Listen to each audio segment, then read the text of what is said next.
What's up, Brozones? Welcome to the Ozone and welcome to another Gravity Falls video. Yay! I love this time of the week, I guess it is now, because we technically do weekly uploads on Gravity Falls. I love this time of the week where I get to sit down and just react to some Gravity Falls and theorize and just talk for endless, I guess, minutes for about different science and stuff and lore of Gravity Falls and nerding out, and I absolutely love doing that stuff.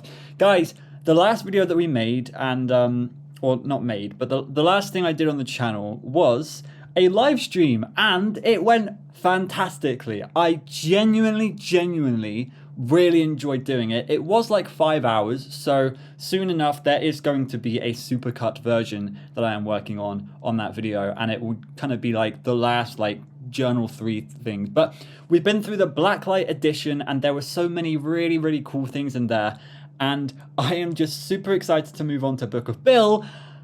But before we move on to Book of Bill, there are a few more things we need to clear out, and the first one is what we're doing today, which is Dipper and Mabel and the I can never get what what I see that every time I do a thumbs up that happens. And I don't understand it because it's not like a feature that people know about, and I've never seen on anyone else's video. Anyway, that's weird. That threw me off. Curse of the Time Pirate's Treasure. That is what we're doing today. This is another Gravity Falls book. It is a choose your own adventure, and apparently there's one route in this which is pretty much canon, or like there's one page on which is canon, which is really weird to me, but it's about the Axolotl, so today we're going to be learning a little bit more about the Axolotl. Woohoo! So I am super excited to get into this. I'm very hyped. I love Axolotl lore. I think it's really interesting getting into this Axolotl stuff. Who'd have thought that the most interesting thing about Gravity Falls wouldn't actually be Bill Cipher himself? I don't know. It's a toss-up. I actually do want to make a video soon as well, which is more like a theory video. I would love to make like a theory video, but I don't know if I'm like too out of my depth yet or something because I haven't read Book of Bill. But I want to make a video about how Gravity Falls is the perfect game of chess. That's all I'm gonna throw out there. But yeah, I've been thinking about things in my sleep, so there you go. That's where that's come from. Let's go to the book. Now, this book, 306 pages. This is long, okay? I mean, it's not long in terms of book size, but it is long in terms of videos and how long it would take us to go through it, especially if we're talking throughout. I think Journal 3 was around the same amount of pages, and it took us 7 episodes. So I don't think we're going to go through all of this, and I'm sure there are really good stories in this. I see like the Wild West, and they go to, it looks like a medieval place, and it looks like they go to the future maybe. But today I want to do the one route that leads you to the canon ending, I guess. And thank you to these people, Lizzie Munn and Nikki Needlemouse, for the instructions for today that we're going to be going through. These guys are great on my Discord. You know, I have a great community in general, but if you want to join my Discord, please do. It's really fun, and there are a lot of people there who are very knowledgeable about Gravity Falls and are very respectful about no spoilers and stuff, but like giving me a little like hints here and there. So that's very nice of them. And I think this is Lizzie Munn that's done this. There's basically like an attachment that she put in my Discord, and there's like this one page that I need to look at when we get there, and then there is these instructions. So we're gonna get there, but as this is a select your own choose venture book, is that right? A select your own choose venture? That doesn't sound right. As this is a choose your own adventure style book, we can just kind of like skip a lot of the pages that are irrelevant to this. So, but I do kind of want to get a general feel of the book. So I don't want to just look at the one page and then be out of here. And I did do a poll, and you guys said that that's probably the best idea, is just to do the one route. So I'm going to do that. Dipper and Mabel and the Curse of the Time Pirate's Treasure. That's what it's freaking called. Okay, great. Select your own choose adventure. Choose venture. Such a weird way to phrase that, but okay. I guess we should read this. This is probably a message from Alex Hirsch or something, but there you go. Hello there, dear reader. What you hold in your hands is not an ordinary book. This book is an adventure, one in which every decision is made by you, or by your pushy friend, if he or she happens to be reading over your shoulder. The hide behind? I hate when people do that. I'm talking to you, Steve. Yes, Steve. Frick you. Our characters have a perilous journey ahead, and it's up to you to make the right calls to send them to a happy ending or a horrifying fate. If you do end up casting Dipper, Mabel, and Blendin into a wormhole, don't feel too bad. You can always use a form of time travel known as flipping back through pages to try again. With enough good sense and luck, you may find the coveted Time Pirate's treasure. For your sake, I hope you do, because the friend reading over your shoulder will probably make fun of you if you fail. Steve is such a jerk sometimes. I know, right? Everybody called Steve. Frickin' jerk. Thinks he's better than me just because his dad owns a yacht. Good luck making the right choices, if you dare. Sincerely, omniscient, nameless narrator. Okay, so that is just a message from Alex Hirsch, pretty much. And it's been confirmed. The theory's been confirmed. Oh boy, it's opening up Safari. I accidentally pressed something. Get rid of Safari. I'm never using you, ever. Google Chrome, all the way. Theory's been confirmed. Alex Hirsch hates everybody called Steve. Great. Whoa, going too far ahead. Okay, introduction. I'm going to try and do voices as well, but it's not going to be good. Like, disclaimer, full disclaimer, the voices I'm going to do are not going to be accurate to the show. They're just going to be voices that I do. Okay. It's another unusually unusual day in Gravity Falls. The green grass rustles in a breeze. The sun shines down through the trees, and a pair of familiar twins strolls through the forest. As usual, they're in the middle of an argument.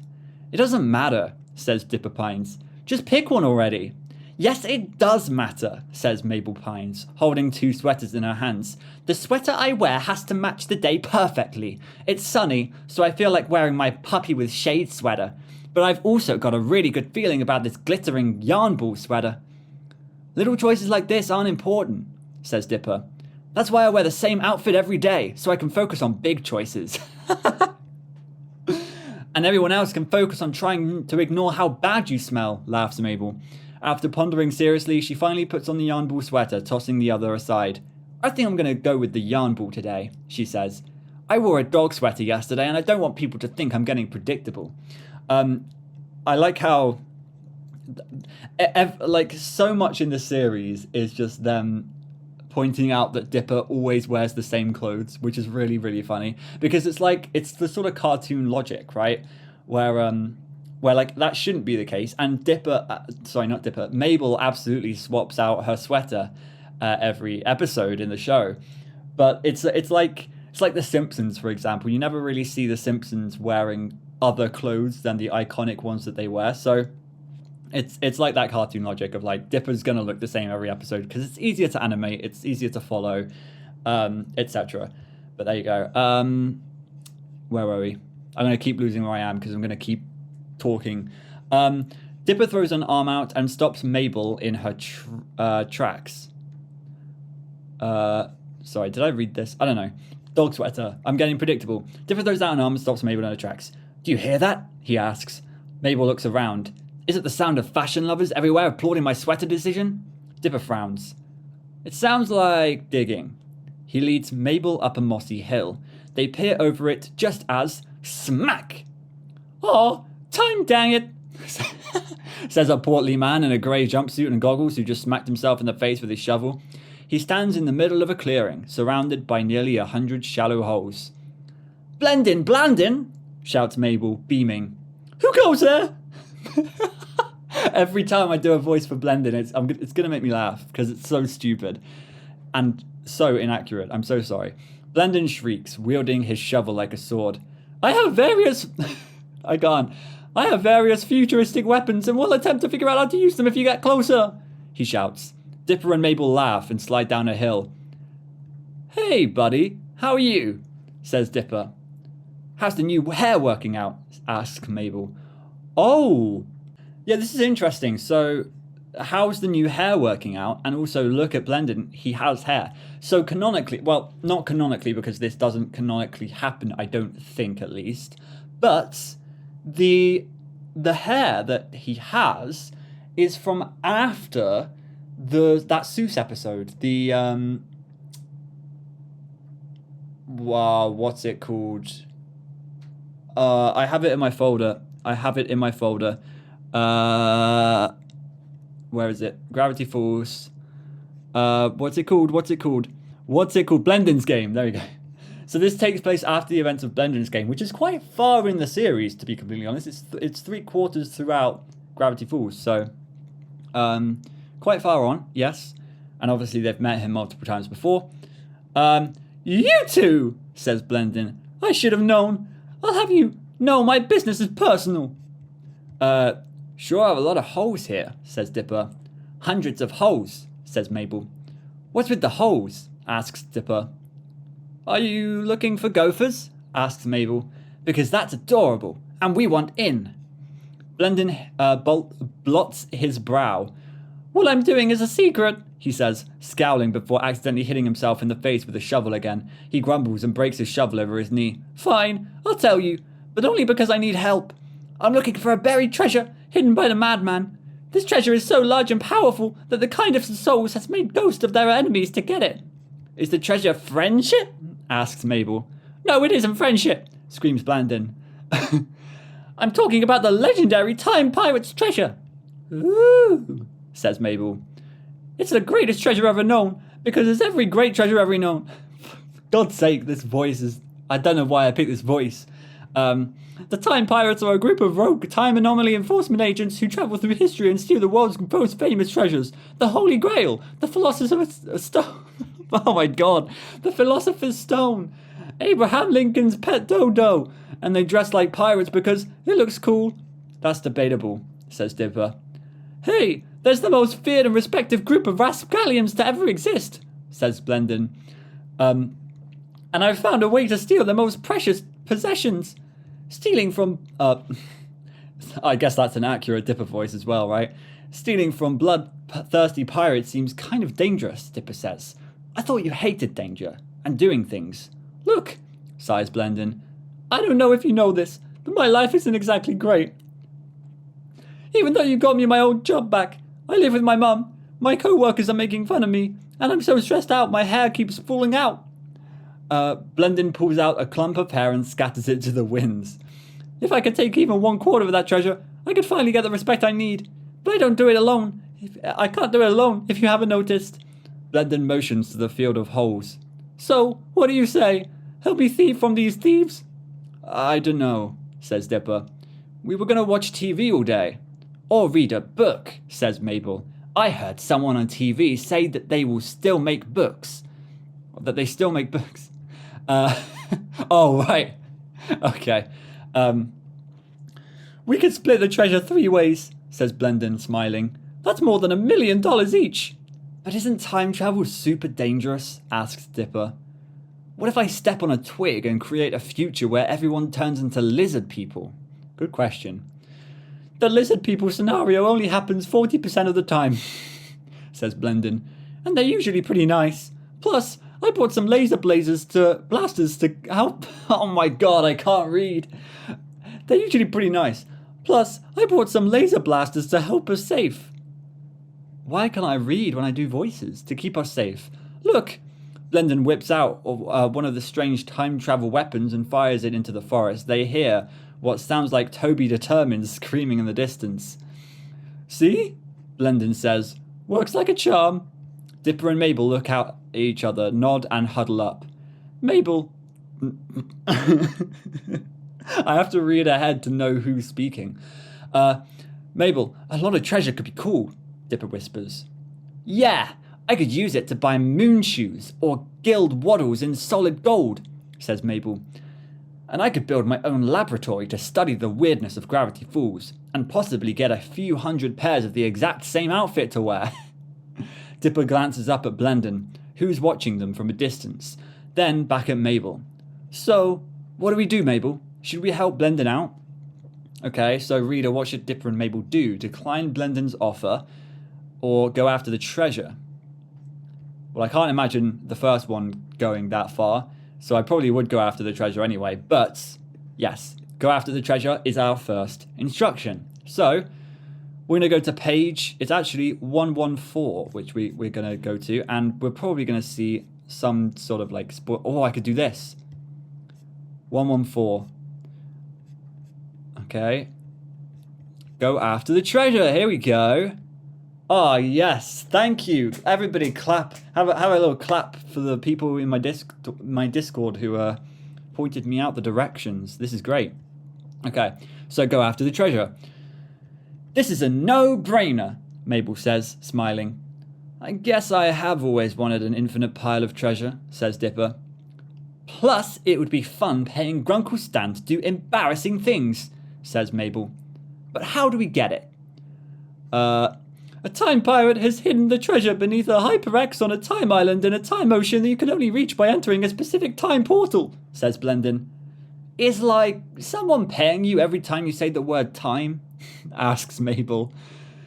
Pay time attention, Blendin yells. The only way to enter that portal is to find a key. And yes, it's a time key, Miss Know-It-All. Blendin shoots Mabel a glare, then unfurls an old map with an illustration of a key. Dipper and Mabel's eyes widen. Time keys are extremely rare, but if we find just one, that treasure is as good as ours. I've tracked down its general location. It's either in medieval England or lost somewhere in the Old West. Or it's supposed to be here. Blendin holds out the map to show Dipper. Dipper looks at it and laughs.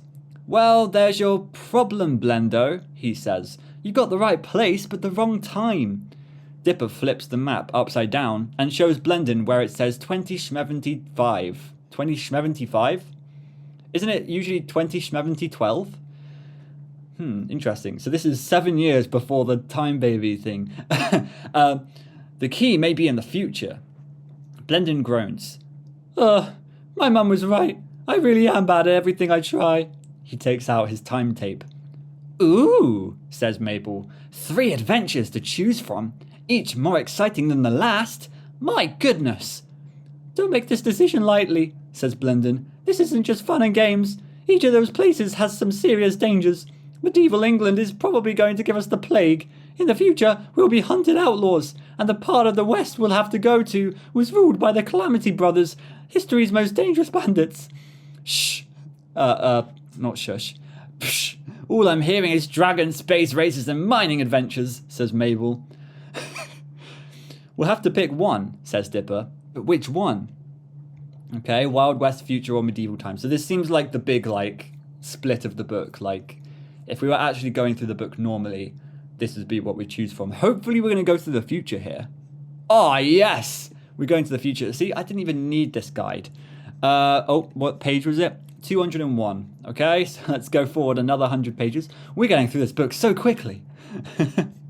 Imagine if we did this on Journal 3. Okay.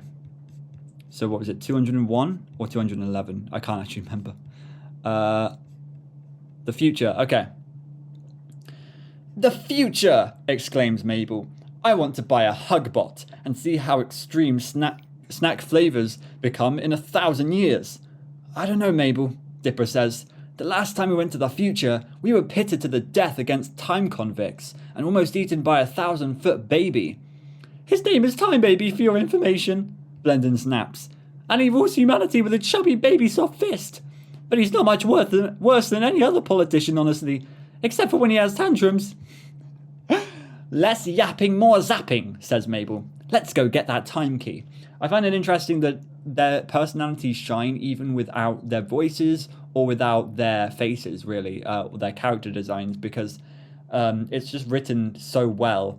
The whole show is written so well that you know what each character would do in a certain situation. You know their kind of morals, their flaws, the things that they believe in, etc. It's really interesting. But it's really, you really get a good sense of personality as you're reading through this, even though there's not any pictures really. There are a few, but yeah. Blendon takes out his time tape and pulls. In an instant, the world around them warps into hyperspeed. Trees grow in fast motion, clouds whip by in a blur, cities rise and fall, Blendon's silly haircut flaps in the space-time breeze. Then suddenly, thud. Dipper, Mabel and Blendon land on a grungy street in the year 2005.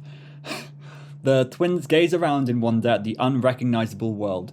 Buildings rise ominously into a perpetually dark sky as strange inhabitants whiz by using jetpacks and hover buggies.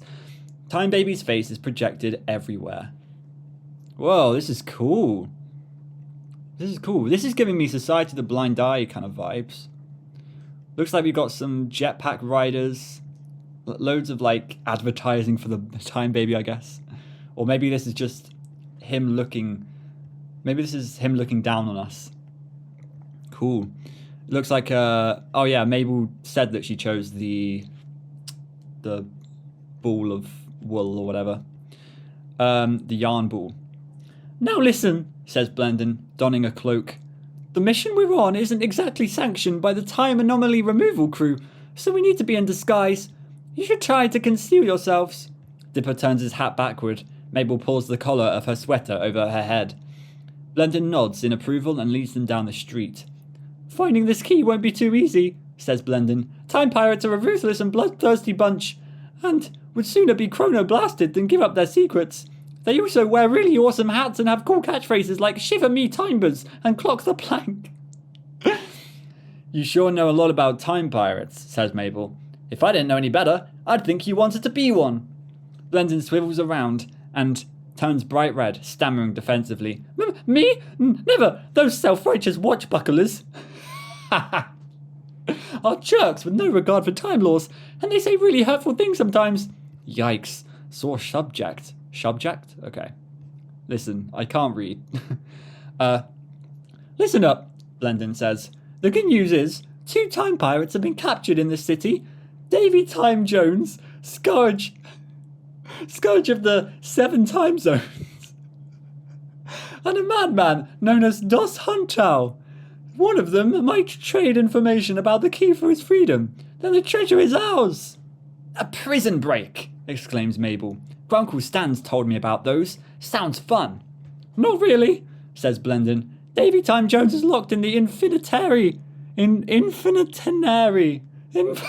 I can't speak. The most impenetrable prison of all time. This is great. I love all the wordplay and the puns. Blendon gestures to a massive hovering complex shaped like a sideways figure 8. An infinity symbol. It swarms with security droids, and Dos Huntao has become an indentured servant to a wealthy space racer. In order to free him, we'd have to win a treacherous space race, which might sound fun, but moving quickly makes me dizzy, and I have a fear of checkered flags. Plus, most of the racers die. I don't know what's happened to this voice. I have a fear of checkered flags. That's funny. Dipper and Mabel look at each other. What a difficult decision. Future prison break or space race? What do we need to do? Space race. 234. Okay.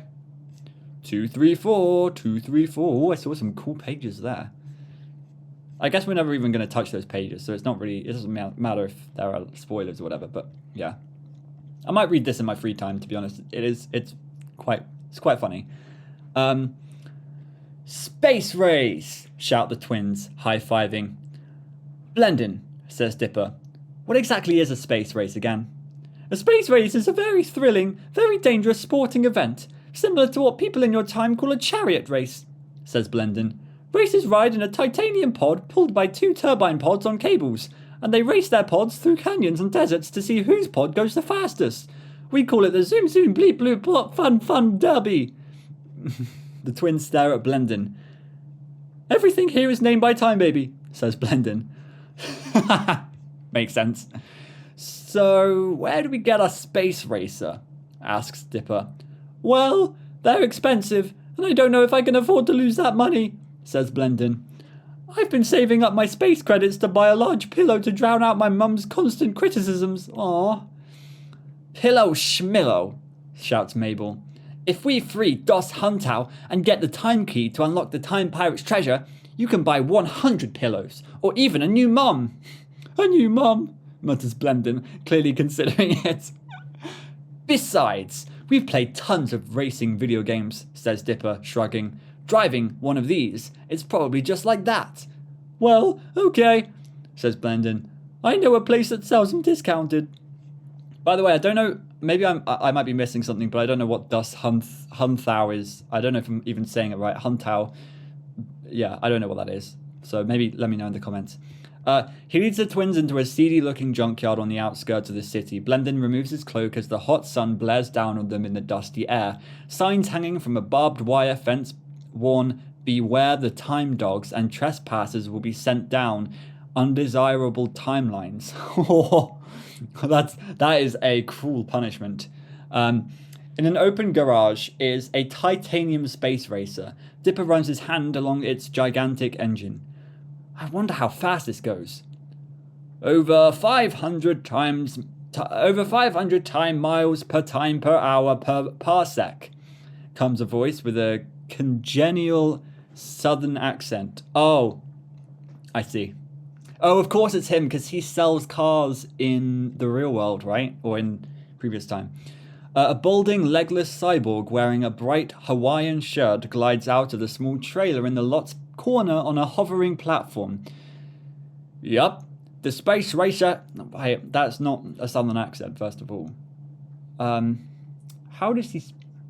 Yup, the space race... No, I'm not doing it. I'm not doing a southern accent, okay? Because I have no idea how to even start with that. I'm just going to do what I was doing, which sounds more like... Seuss, to be honest. Yup, the space racer here is a real beauty. Or my name isn't Glorglax Gleeful. So, for my name isn't Glorglax Gleeful. Yeah, it's something like that. I can't really do a southern accent. Anyway, I don't know, says the cyborg. My family's been selling space racers for low prices since the Dark Ages, 1970. You fellas looking to enter a space race? Oh, this is Dos Hunt... Wait. Oh, never mind. I'm stupid. Dos Huntao, says Blendon, holding up a tattered wanted poster with a picture of the former time pirate. We want to win the servant's freedom in the next race. He has a fancy key we want for magic reasons, says Mabel. Glorglax's gleeful eyes Mabel up and down before spitting into a hovering spittoon. Now this here is the finest space racer in all of 2075. It's practically guaranteed to win you that race, so as a smart customer like yourself can assume, it won't be cheap. How much? Asks Dipper. I'll cut you a deal and give it to you for 30,000 credits, says Glorglax. We'll take it, says Mabel. She extends her hand to shake on it. Blendon spits out his time lemonade. What? That's more than my entire life savings, he screams. I only have 21,000 credits and 3 pennies I dug out of a bird feeder, and that's everything. Glorglax rubs his chin and looks Blendon up and down. Well now, he says, let me see if there's something I can do. I'm a sporting salesborg, and, well, I can see you'll need this, so how about this? I've got another racer I can sell you for 21,000 credits. It's not guaranteed to win any races, but it will do. Glorglax ponders for a moment. I feel like every second that accent changes, but whatever. But to tell you the truth, I'd really like to see you in this beauty, says Glorglax. He pats the more expensive space racer. So here's what I propose. In my pocket is a little thing called a probability square. At least it's not a triangle. He produces a small wooden cube, coloured red on 3 sides and blue on the rest. How about we roll it, and if it comes up red, I'll let you have this racer for 21,000 credits. Wait, what happens if it becomes blue? Asks Mabel, peering at him. Well, I can't say I haven't been eyeing your adult friend here in his doughy but sturdy lifting arms, says Glorglax. I reckon I'd take him on as my indentured servant if you lose. Blendon gasps. What? He says. Fine, say Dipper and Mabel. Blendon gawks at them. I can't risk being an indentured servant, he says. I really hate doing things, particularly doing things all the time. Mabel sighs. I don't know, she says. Maybe we can make do with the cruddy space racer and not risk it. Okay, this is a cool decision. This is a cool decision. But we're not making decisions today. I really like how they made a book where Blendon actually like stars in it really quite prominently, because Blendon as a character is actually really funny and really interesting. Like I think it works really well with Dipper and Mabel, because like he's not a child, but like Dipper and Mabel are children, and he just gets bossed around by anyone and everyone, and he's so like introverted, and it's hilarious. Okay, so we're buying the lesser racer. I sort of want to know what happens if you roll the probability square. Hey, we have the page number anyway, 278. So let's go to but we don't know. Oh, it's probably 13 pages after, right? So it'll be 60. Let's see if it's on page 60. I really want to see the outcome. 60, 60, 60. And I want to know if you can like die. Well, obviously you can die, but like if we're talking multiverses and stuff in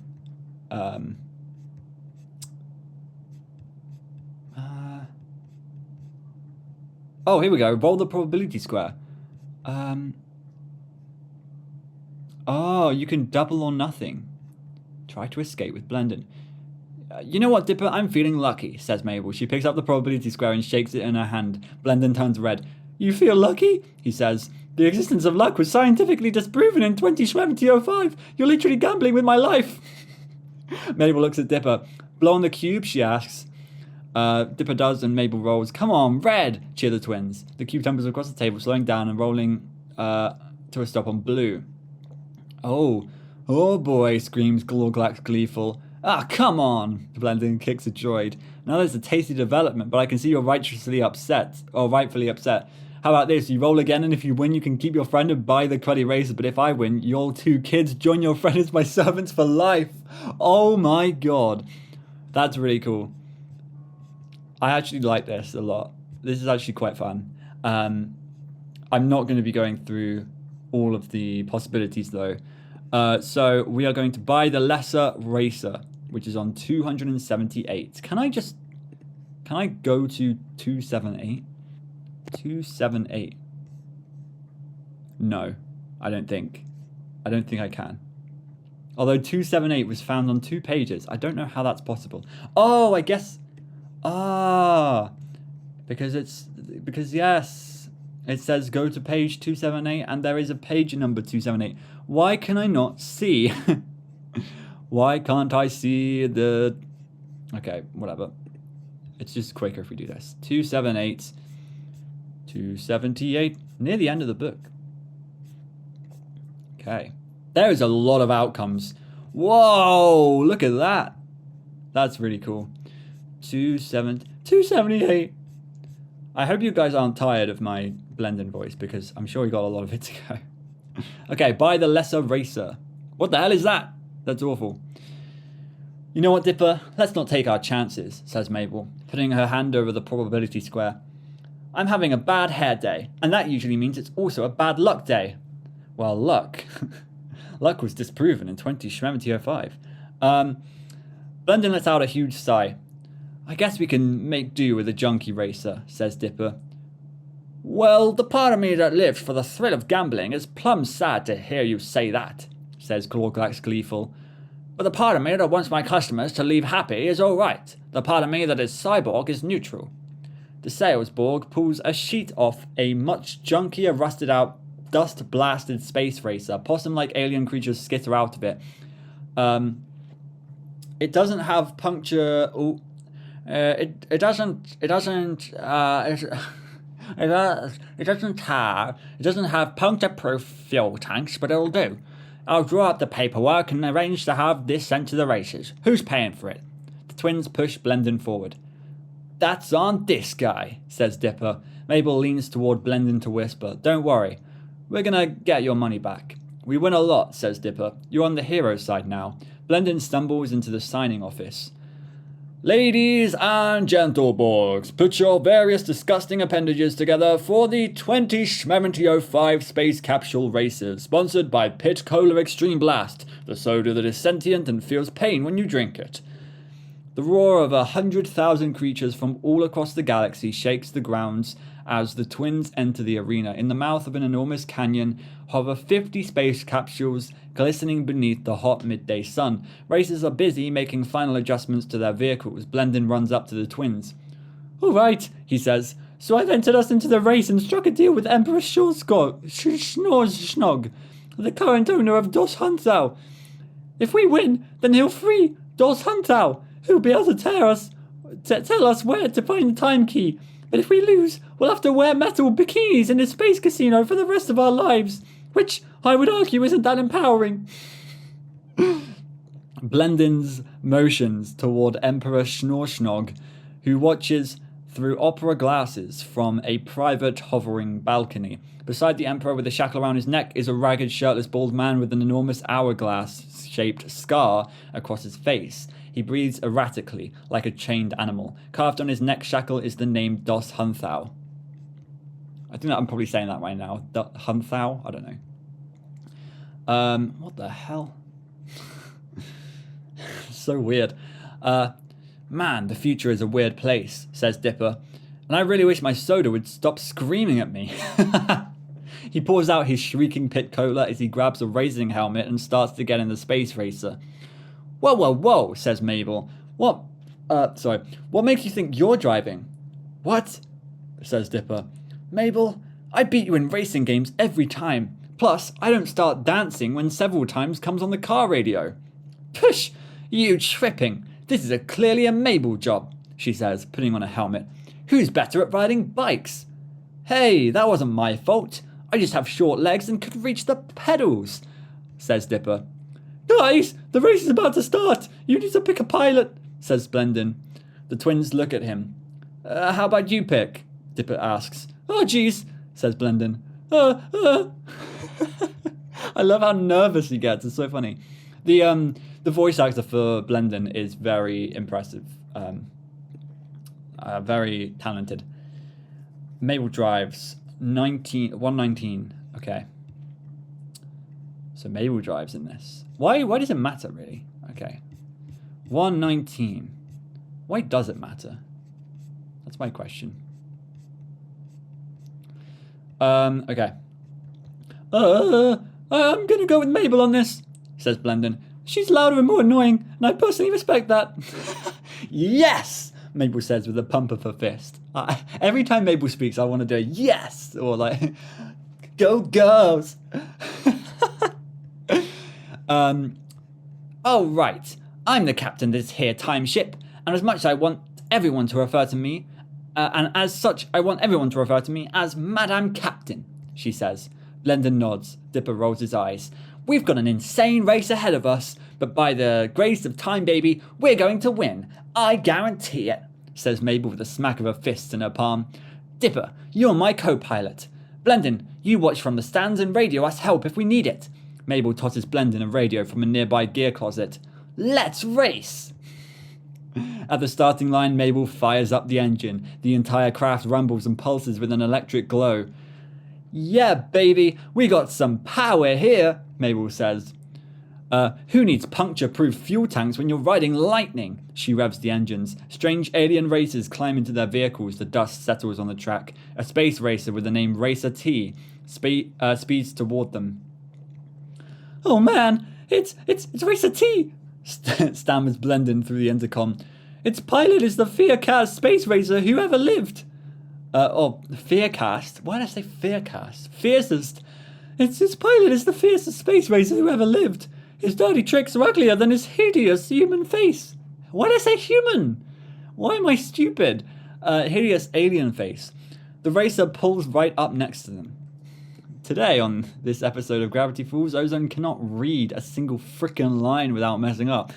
Dipper, Mabel, and Blendin scream when they see Toby determined, the trio exclaim. Sure enough, the pilot navigating Racer T is their hometown reporter and social outcast, Toby determined. I did think that because what was his name in Weirdmageddon? He's like, I call it Death Ball. Bodacious T. Bodacious T. Oh my gosh.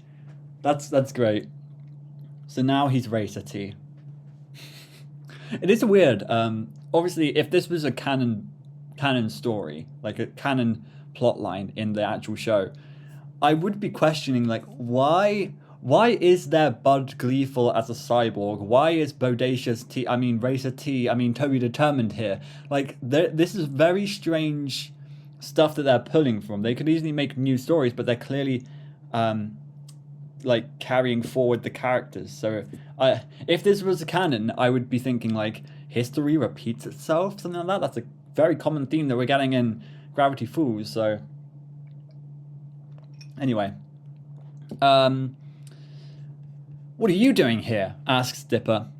Well, I accidentally I've never tried to do his voice before. Well, I accidentally fell into a time portal when I was using that is really not right. Why am I so bad at doing accents? Okay. I accidentally fell into a time portal while I was trying to use the public showers at the pool, says Toby. When I got here, people automatically assumed I was an alien and let me do whatever I wanted. Turns out I have a knack for racing. All that time following Chandra Jimenez in my car really paid off. Toby, can you let us win this race, please? Asks Mabel. We'll give you a cut of our treasure. Yeah, right, says Toby. I'm the official racer of Emperor Schnorsnog now, and make time millions in sponsorships. You little twirps are going down. Ha cha cha. He puts on his helmet and lowers the visor. Mabel lowers. He's going down, she says. It's time for the race to begin, yells the announcer. Ahead of them, the signal light flashes. It goes red, yellow, indigo, binary, kaleidoscope, green. Mabel floors the pedal and takes off with a sonic boom. The crowd goes insane. The twins are off to an early lead with Toby Determined closely trailing them. They're moving at impossible speeds, but Mabel is dodging stone arches and stalagmites, weaving through the canyon with grace. The G-forces blow Dipper cheeks back to his ears. Mabel, we're going too fast. You're amazing. I don't know why Blendon now speaks normally. You're amazing, says Blendon over the intercom. How can a kid from the past even think fast enough to keep up with these turns? I eat sugar straight out of the box, screams Mabel, her smile widening. I love the braces. That's a great shot. That's great. That's going in the thumbnail. I'm kidding. The Axolotl probably is. When we get there. I have seen, if you haven't seen, while I was going through Journal 3, obviously we stumbled onto the Axolotl stuff by decoding what Bill Cipher was saying in the last episode. Then I looked up Gravity Falls Axolotl because I thought, I've seen an Axolotl before in the Gravity Falls series, but I didn't realize it would be as big as like a god that has more lore and stuff. So I accidentally saw, I think probably the page in this book, which is canon, but I didn't read any of it. So I don't know any context behind it, but I just know there's an Axolotl. On a wide turn, Toby Determined cuts the corner to catch up and starts ramming the side of the twins' racer, trying to knock them off course. Laughing annoyingly, he hits his afterburners, temporarily blinding the twins with the jet fire flash from his engines. Mabel radios Blendon. Blendon, he's taken the lead. What should we do? It looks like you guys are coming up on the Boonta Rocky Rest curve, says Blendon. Just before it to your left. It's a secret passage. It's a shortcut, and it will give you the lead. Isn't that cheating? Screams Mabel. Doesn't matter, Blendon yells back. Oh, geez, what do we do, Dipper? She asks. We have to decide quickly. Should we take the passage and cheat to win, or should I pause to consider the ethics and then cheat anyway? Take the shortcut or pretend to care about morality? I'm guessing we're taking the shortcut. Yeah. And it's probably going to be like a glitch in the Matrix or something, and then we're going to glitch through and find an Axolotl, and then that's going to be the book. Probably. So take the shortcut, 189. Okay. Whoa! I'm sorry. What?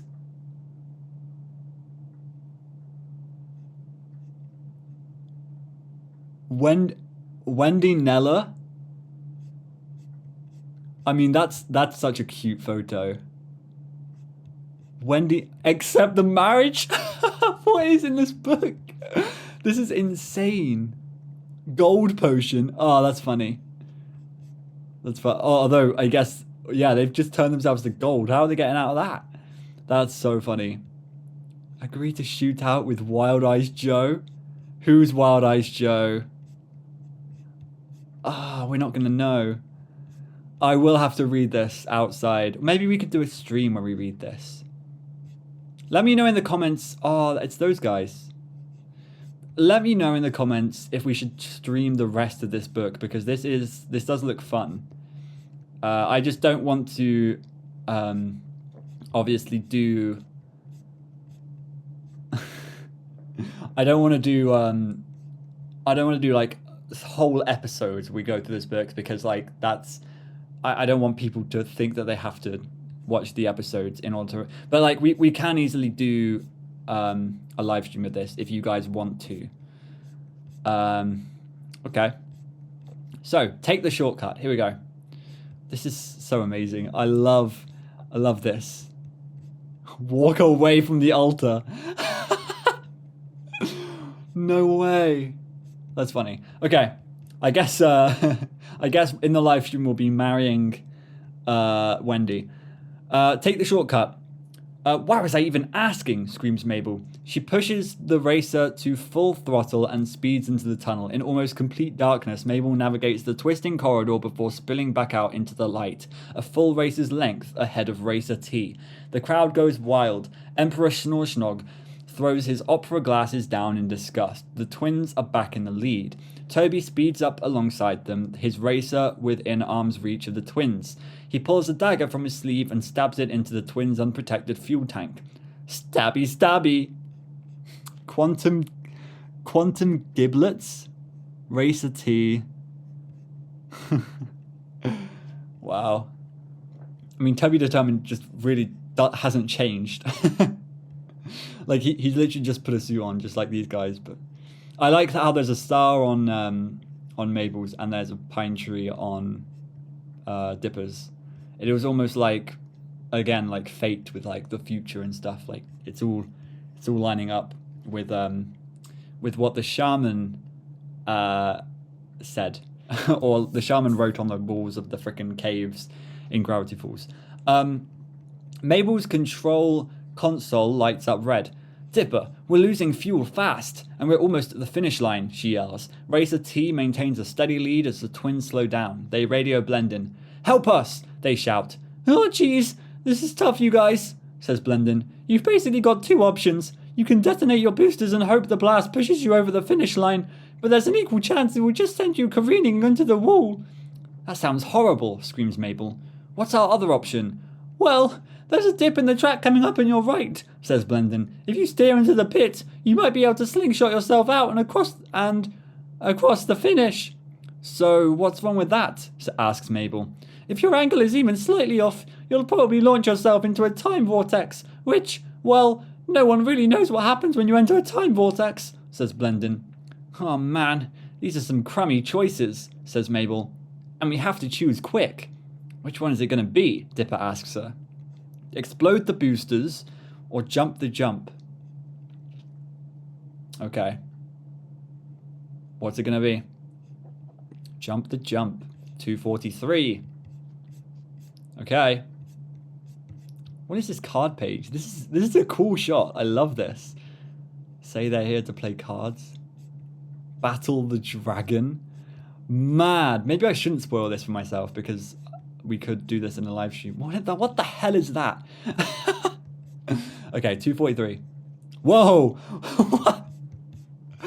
This is an adventure. Imagine just reading through this without like flipping through the various pages. We should unironically do that in a live stream. Just read through normally. Okay, 243. I don't usually really like these sorts of books. Like the FNAF one, the FNAF ones, I only read what is it called? VIP, and I read the week before. Man, it's been so long since I've done FNAF stuff. But since then, there's been Escape from the Pizzaplex, and there's been. Is there another one? There's another one, right? I'm not just being stupid. Oh, I can't remember what it is. Yeah, I can't remember. But there have been those choose your own adventure books, and to be completely honest with you, I'm not a massive fan. Oh, it's Return to the Pit. I'm not a massive fan of them. I prefer the Fazbear Frights Tales from the Pizzaplex short stories. But you know, it is what it is. So 243. Trust the prospector. Wait, this is wrong. It's not 243. It is 243. Oh, I think you got it wrong, whoever did this. Is it this? We're supposed to jump the jump. Okay, let's go back to, sorry guys, 189. 189. Whoa. That sounded like a song. It was supposed to be a whoa, what the hell is that? Okay, turning away from the altar. Here we go. So take the shortcut. So we're supposed to go to, 243, but you put 243, but it's not 243 on the PDF. Okay, so let's go to page 243, which to be honest is easier to look through anyway because we can see the page numbers anyway. 243. Okay, we're back. Whoa, the one true end? You've chosen wisely, but did you find a secret? Whoa, that's cool. So you get to the end, but then Alex Hirsch almost hints at you like, you got the true ending. However, you missed something in this book. And it's going to be this. Jump the jump. Let's jump it, says Mabel, steering the space rider or racer toward the depression. I am overconfident in my skills and underconfident in Blendon's death warnings. This should be perfect. Mabel uses the racer's dwindling power to speed toward the hole. Dipper digs his fingernails into the armrests. All right, here goes. Cutting throttle, Mabel screams. She throttles back and they slide into the pit. Dipper turns green. Even without the jet propulsion, the space racer is gaining speed as it careens down the canyon wall. Then the racer begins to spiral toward the bottom. Careful, careful! You just have to time this just right, says Blendon over the intercom. 3, 2, now! Mabel yells. She jams the throttle to its maximum. The space racer accelerates forward with its last bit of energy. It's climbing the wall. It's racing forward at breakneck speed. The twins hold on as they launch out the gap and soar through the air. It's working, shouts Mabel. We're passing Racer T, says Dipper. Oh, what a cool shot. That's really cool. I love Mabel's hair in this shot. Wow. Okay. Oh, that is so cool. That is so cool. Okay. You're passing everyone, says Blendon through the intercom. But they're still rising in altitude. Suddenly, their instruments go haywire. The world starts flickering around them. There are flashes of light.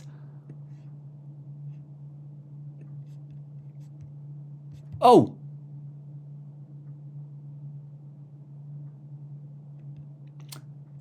Right. So there's a cipher here.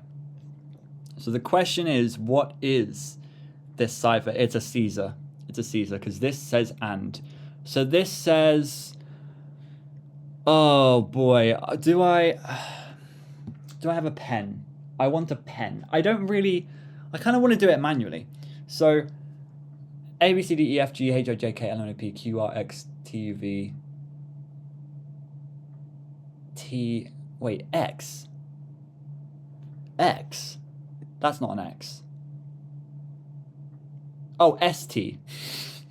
I got the alphabet completely wrong. I thought it was XT, but no, it's ST. So S, and then K is going to be A, B, C, D, E, F, G, H, I, J, K. So it's a H. Chandra.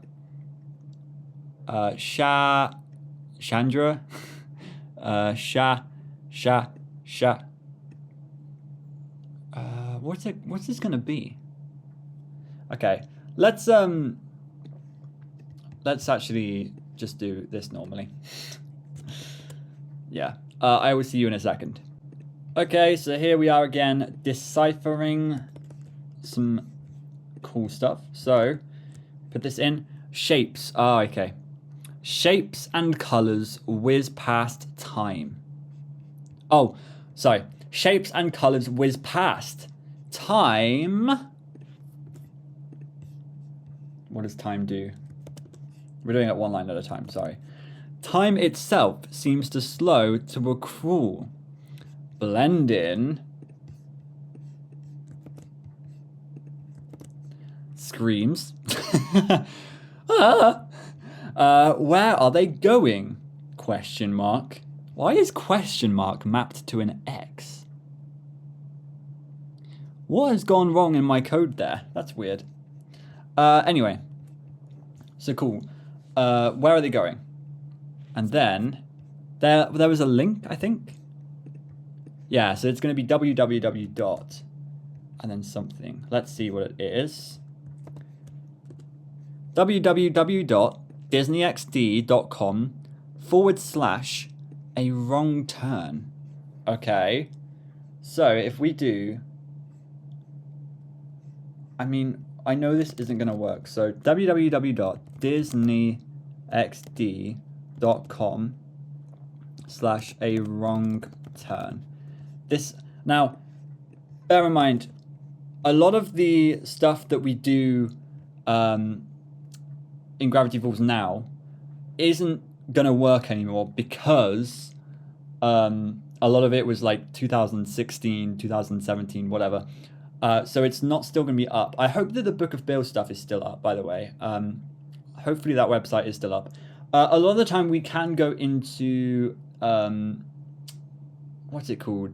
Like the internet archives, basically. Like there have been archives of a lot of websites over the years.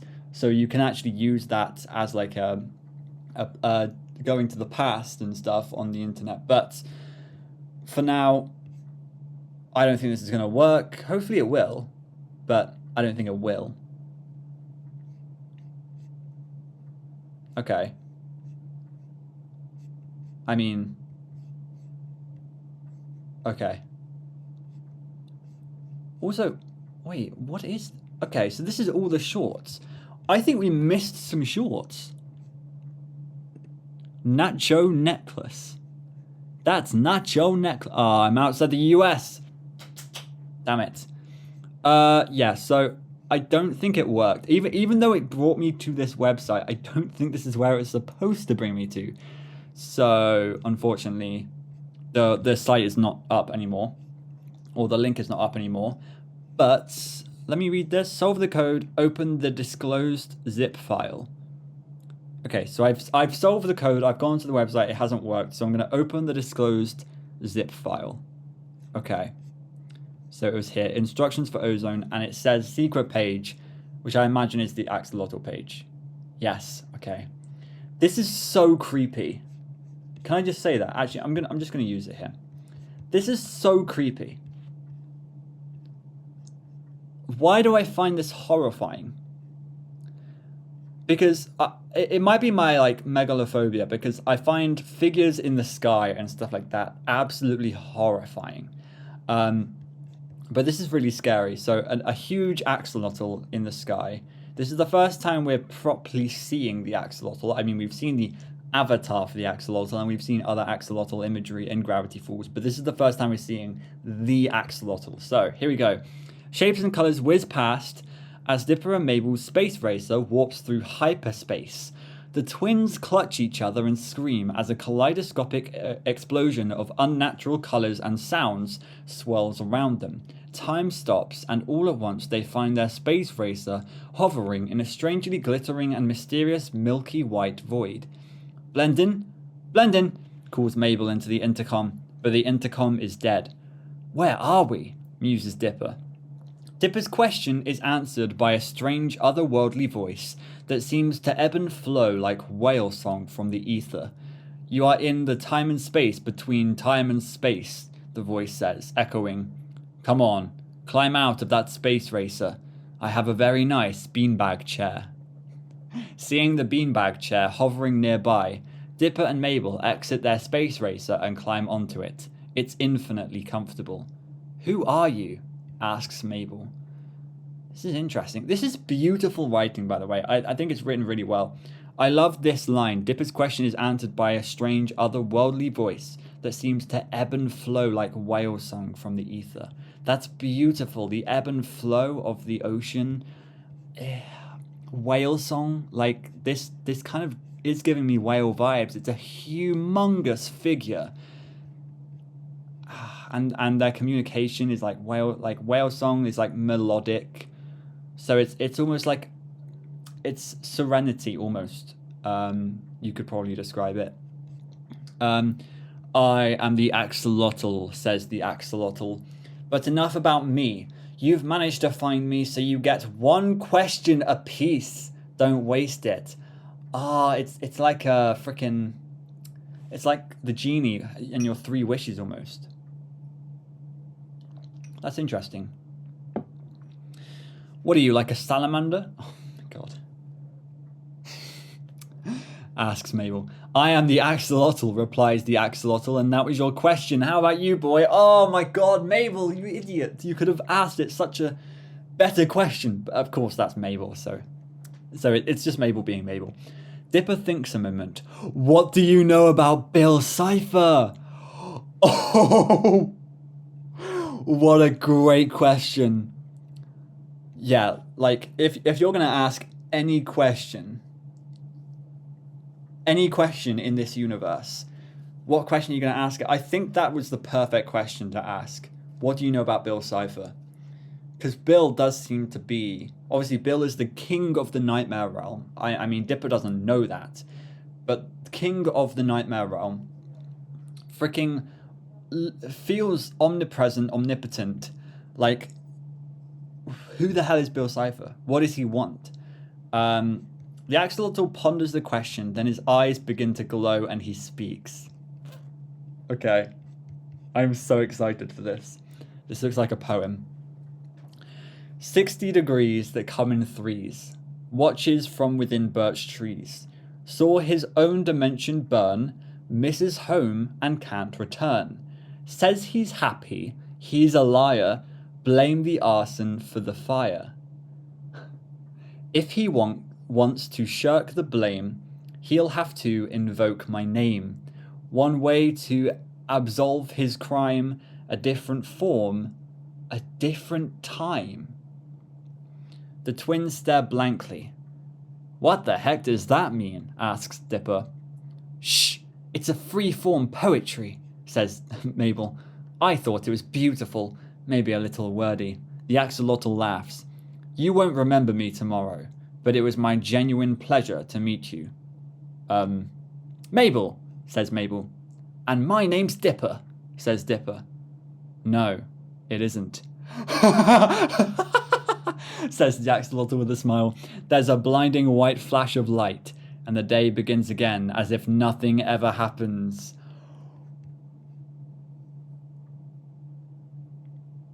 Nothing ever happened. Go to page 1.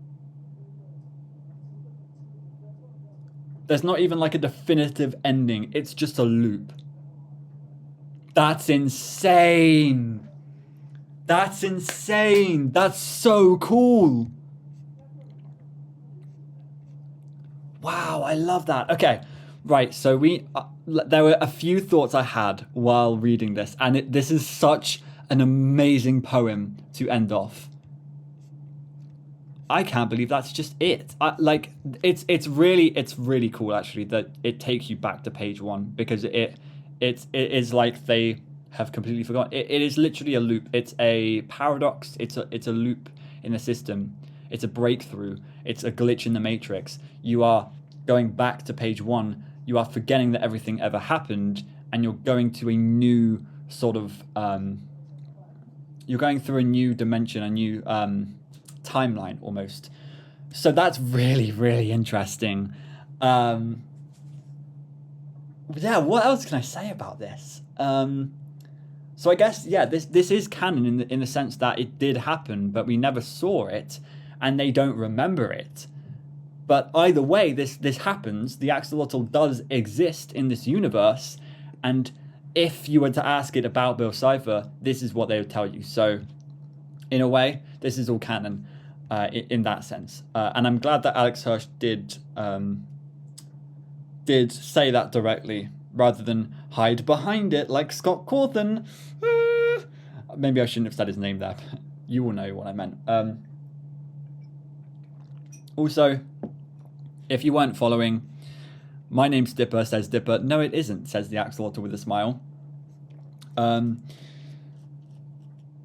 That's because his name is Mason, of course. We learnt that from Journal 3. And that's kind of giving this very omniscient,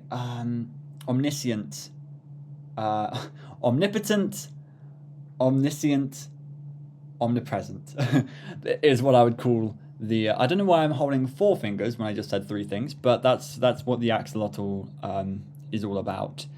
Okay. I mean, omniscient seems like the biggest one here, right? And omnipotence. I mean, I guess just all omni. Okay, so let's dissect this poem, and then we'll end. 60 degrees that come in threes. So 60 degrees in threes. You're talking about an equilateral triangle. We've said before, when did we say this? I can't remember, but we've said that a triangle is the strongest shape that you can have. Triangles build bridges. I think that's what we said in the stream, right? Triangles make bridges. That has to be a saying somewhere. Someone has to have said that before. But if not, I am coining that as my own as my own saying. Triangles build bridges. Absolutely. 60 degrees that come in threes. 60 degrees times 3 is 180. You have 180 degrees in a triangle. And the fact that it's 60 degrees 3 times means it is an even... You have 3 angles of the same magnitude, and therefore it is an equilateral triangle by nature. So that is what Bill Cipher is, and that is what the axolotl is talking about there. Watches from within birch trees. So this is really interesting. I love this because we have, and I can even bring up the blacklight version again. Here we have blacklight. Where is it going to be? We have. This is cool because we can always refer back to the Journal 3 and the blacklight edition whenever we need to now. It's really cool. These trees are the birch trees it's talking about. Obviously, in Dreamscaperers, you obviously see Gideon, kind of like backwards message, and you and you can see Seuss and Mabel in the background. Or is it Seuss and Dipper? It's Seuss and Mabel, I think. You can see Seuss and Mabel in the background watching. And you can see in the background as well the birch trees. But the crevices, what are they called? I forgot what they're called. I think they're... no, they are actually called eyes, aren't they? Eyes of a tree? Is that right? I'm probably just thinking of potatoes. But no, these look like eyes when Bill is getting summoned. I actually want to look that up. What are they called? You see, I don't know if they are actually called eyes, but aspen eyes. Aspen eyes, or is this just? They're kind of creepy. Bird photography. I guess this is just someone's aspen that has an eye on me. Some of the aspens have multiple eyes. Oh, so this is an aspen birch tree, I guess. It might not even be a birch tree, but it looks like a birch tree from my Minecraft knowledge. Yeah, I guess this is just an aspen tree, and it tends to have eyes on it. So I guess what we're looking at, I closed it, but whatever. We're watching. Bill Cipher is watching from within birch trees. That's really creepy. It's almost like he has his own CCTV system across the entire forest of Gravity Falls, which is giving me... It gives you the vibes of, oh my gosh, in the first ever episode of Gravity Falls, doesn't Dipper say, Grunkle Stan, I feel like the forest is watching me. I'm sure he says that. Actually, I'm gonna get it up because this is really interesting stuff. Let's look at Tourist Trapped. There we go. I haven't rewatched this recently, but I saw someone's reaction because I was just interested in rewatching at like a high level, just to see if there was anything else I was missing. But I swear when he says Bewab, doesn't he say? Let's make it eeny, meeny, miny. You. Oh, what? Wait, I actually didn't know he said that there. He says that in the first episode. Man, this is crazy. He says that in the first episode, and Bill uses it later on, and he uses it again. It's crazy. I didn't realize it was a saying since episode 1. Grunkle Stan, whenever I'm in those woods, I feel like I'm being watched. There we go. Whenever I'm in the woods, I feel like I'm being watched. It's the birch trees. It's Bill Cipher through the birch trees. Wow, that's crazy. Okay, next line. Saw his own dimension burn, misses home, and can't return. This is interesting. Okay, because I'm going to reopen, actually. I mean, I guess we can use the Blacklight edition. It's going to be more foggy, because it's going to be more polluted with Blacklight stuff, but either way, it's the journal. If we go down... No, it wasn't in this book, was it? Was it? I can't remember, but I think Ford says that he thought the 2D dimension was... No, what am I thinking?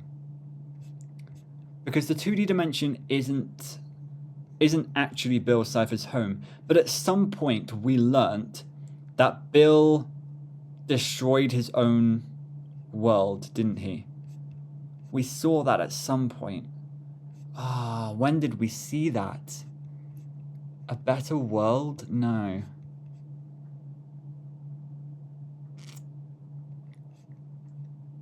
It was somewhere. We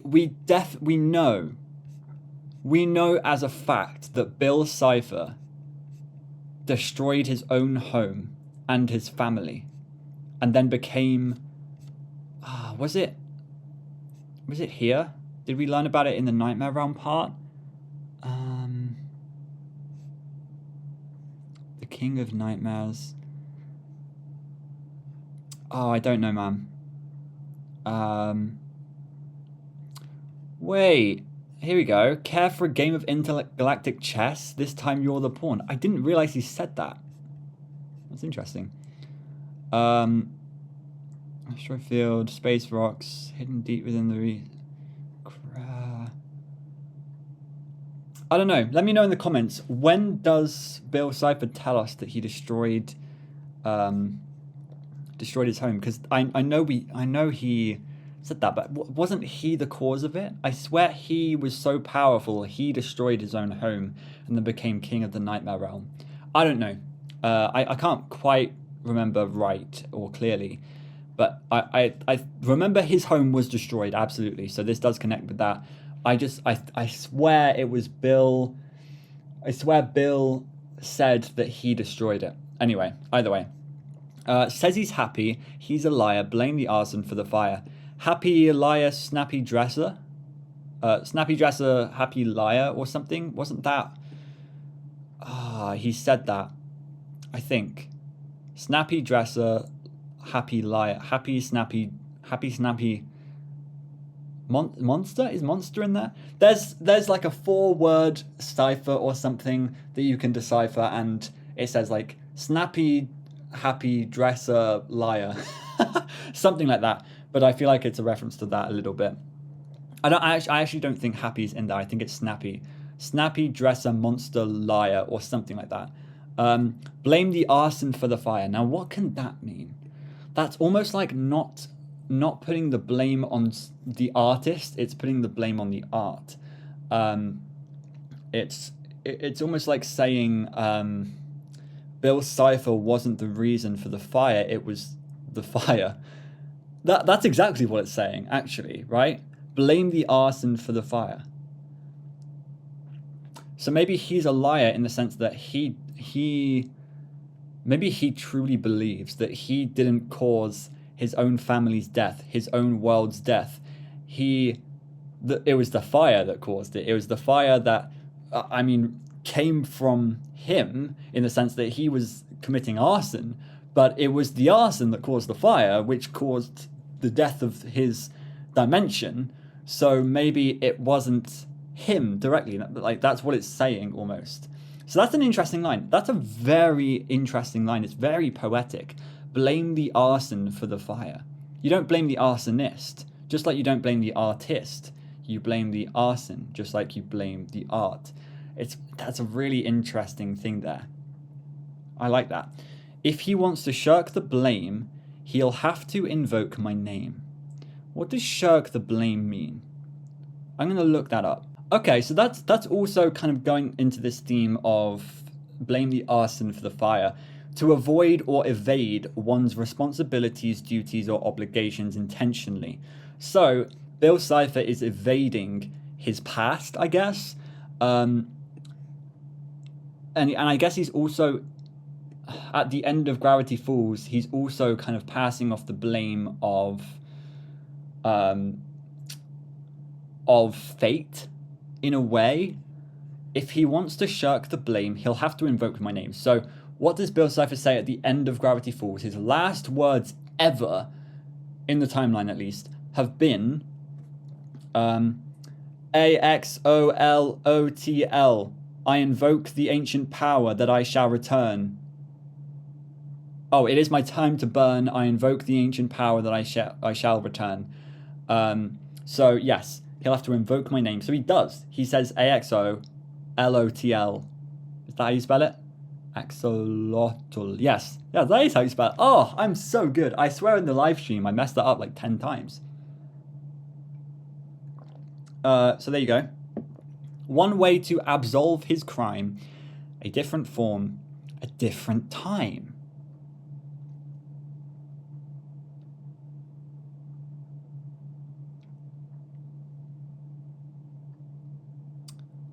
Wait.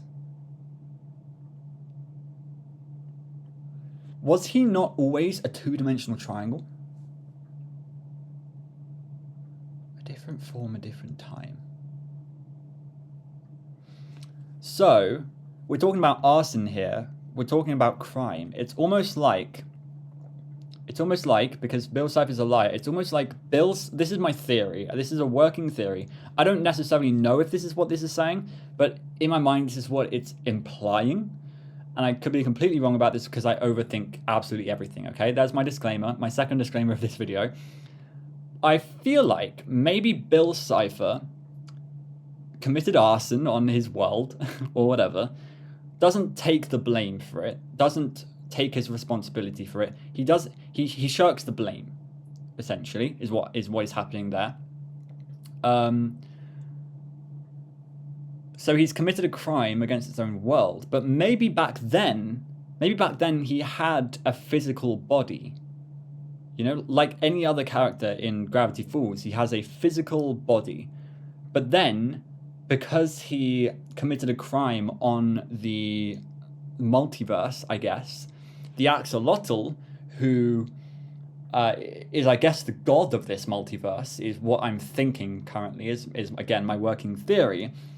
The Axolotl, who's the god of the multiverse, then kind of gives him this punishment for eternity, which is to make him a two-dimensional triangle, and he is now unable to do the things that you could do previously and the things he could do historically, and ultimately he is now just a two-dimensional triangle with an eye and a bow tie.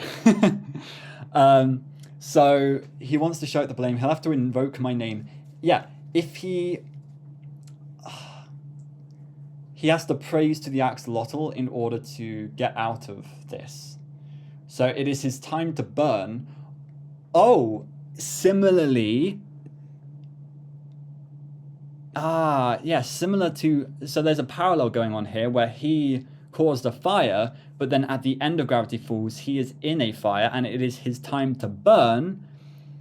So he invokes the ancient power that he may return.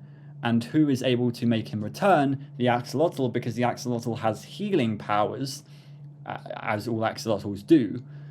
This is really interesting. A different form, a different time. So it's almost like he was reborn as a triangle, which is really funny thinking about it. He was born as a triangle at a different time. That's interesting. If that's what it means, at least. I don't know if that's what it means. I don't know if that's what the intent was with this page.